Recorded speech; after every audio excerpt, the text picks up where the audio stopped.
Ich würd dir gerne deine Angst nehmen. Alles halb so schlimm, einfach sagen, diese Dinge haben irgendeinen Sinn. Doch meine Texte taugten nie für Parolen an den Wänden. Kein Trost spenden in trostlosen Momenten. Im Gegenteil, fast jede meiner Zeilen handelt vom negativen Seiten oder dem Dagegensein. Ich hab keinen sicken Flow und ich schreib auch keine Hits, aber gib mir eine Strophe und die gute Stimmung kippt. Ich wär gerne voller Zuversicht, jemand, der voll Hoffnung in die Zukunft blickt, der es schafft, all das einfach zu ertragen. Ich würd dir eigentlich gern sagen, alles wird gut. Die Menschen sind schlecht und die Welt ist am Arsch, aber alles wird gut. Das System ist defekt, die Gesellschaft versagt, aber alles wird gut. Dein Leben liegt in Scherben und das Haus steht in Flammen, aber alles wird gut. Fühlt sich nicht danach an, aber alles wird gut. Und wäre mein Großvater nicht seit 15 Jahren tot, würde er jetzt sagen, Mensch, Kinder, wie die Zeit vergeht. Wenn du denkst, dass es immer irgendwie im Leben weitergeht, holt dich Krebs straight back in die Realität. Geile Themen für Songs in diesen Zeiten, aber glaub an dich, geh deinen Weg, schaff ich einfach nicht zu schreiben. Tut mir leid, keine Sätze, die dich aufmuntern zum Schluss. Auch der letzte Track zieht einen noch runter in den Schmutz. Ich wär gerne voller Zuversicht, jemand, der voll Hoffnung in die Zukunft blickt, der es schafft, all das einfach zu ertragen. Ich schau dich an und würd dir eigentlich gern sagen, alles wird gut. Die Menschen sind schlecht und die Welt ist am Arsch, aber alles wird gut. Das System ist defekt, die Gesellschaft versagt, aber alles wird gut. Dein Leben liegt in Scherben und das Haus steht in Flammen, aber alles wird gut. Fühlt sich nicht danach an, aber alles wird gut. Alles wird gut. Alles wird gut. Alles wird gut. Alles wird gut. Dein Leben liegt in Scherben und das Haus steht in Flammen, aber alles wird gut. Fühlt sich nicht danach an, aber alles wird gut. Alles wird gut.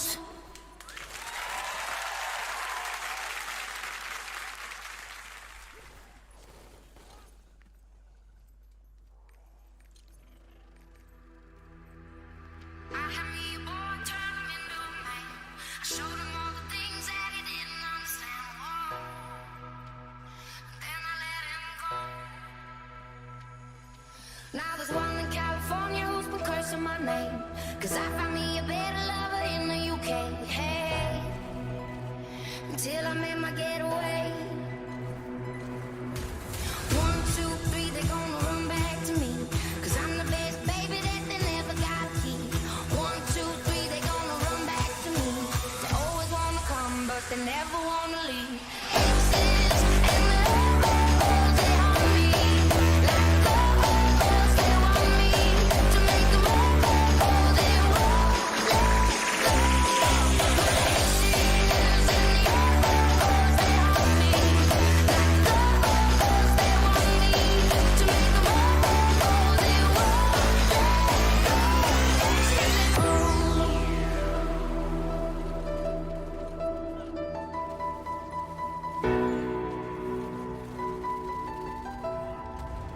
One, 2, 3, they're gonna run back to me, 'cause I'm the best baby that they never gotta keep. 1, 2, 3, they're gonna run back to me. They always wanna come, but they never wanna leave.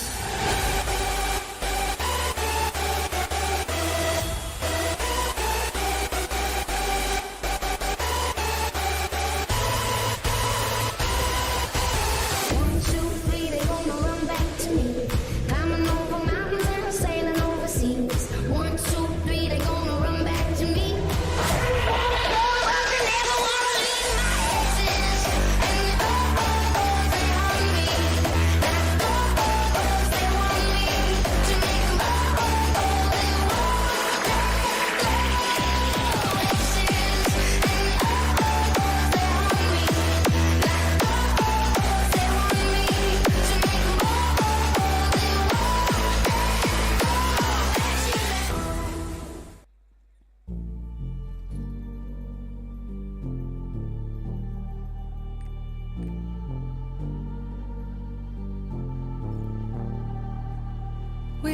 chill the will, but I don't need to know you to tell that you're at least as insecure as I am. And I can tell you don't want me to know that you're the one who's struggling.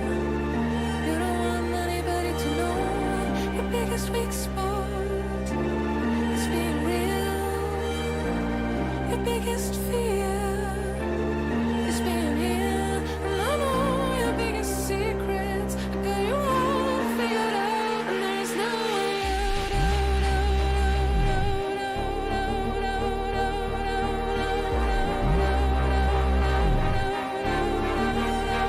There's no way out. There's no way out.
Kaffer, Grey Goose, Level Maschstall 3 Fieber Nuts, ich behandle sie wie Abfall. Voll von Vision, sie fallen mir in der Nacht rein. Herzen sind schwarz, weil Soldaten in der Schlacht fallen. 20 Mille und der neue Givenchy duft im Handschuhfach, wie mir der Anzug passt.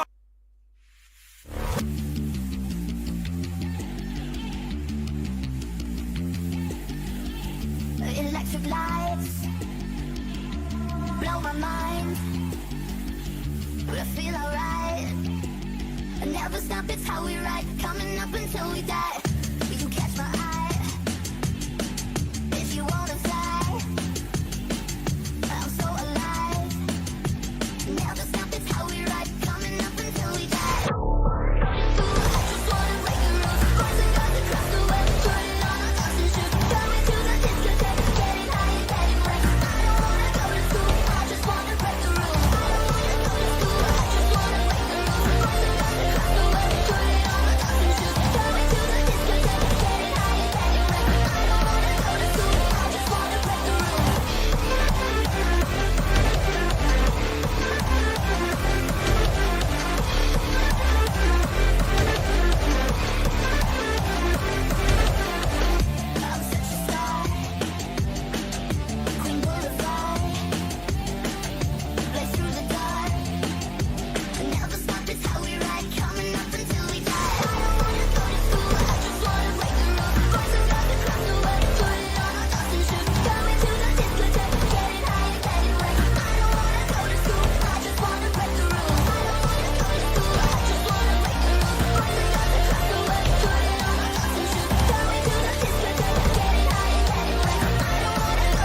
coming up until we die.